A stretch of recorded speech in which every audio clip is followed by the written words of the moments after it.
লাগবে। মুসলিম বন্ধু বলল কিপ ইন ইউর মাইন্ড, এটা তোমার মাথায় রেখো, they are not from the same languages. এই 20 লক্ষ খ্রিস্টান কিন্তু একই ভাষাভাষীর নয়। তাদের কেউ কথা বলবে ইংরেজিতে, কেউ উর্দুতে, কেউ চাইনিজ, কেউ মান্দারিন, কেউ উর্দু, কেউ হিন্দি, কেউ সিন্ধি, কেউ বাংলা, কেউ টার্কিশ, কেউ মালায়া, কেউ সোয়াহিলি। এক একজন এক এক ভাষায় কথা বলবে। কত সময় লাগবে? খ্রিস্টান বন্ধু বলল দ্যাট ইজ ভেরি টাফ, আরো কঠিন হয়ে যাবে, আই নিড 3 উইকস। কয় সপ্তাহ লাগবে? 3 সপ্তাহ লেগে যাবে। মুসলিম বন্ধু বলল কিপ ইন ইউর মাইন্ড, এটা তোমার মাথায় রেখো, they are not on the same ages. এই সবগুলো 20 লক্ষ খ্রিস্টান একই বয়সের নয়, একই লিঙ্গের নয়। কেউ পুরুষ, কেউ নারী, কেউ ছোট্ট বাচ্চা, কেউ যুবক, কেউ যুবতী, আবাল বৃদ্ধ বনিতা, বিভিন্ন বয়সের লোক হবে। তোমার কত সময় লাগবে? খ্রিস্টান বন্ধুকে তাহলে কিয়ামত পর্যন্ত আমি পারতাম না। আই হাইতাম না।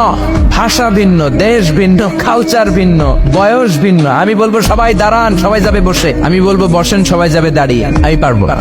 মুসলিম বন্ধু বলল আই ক্যান মেক প্যারালাল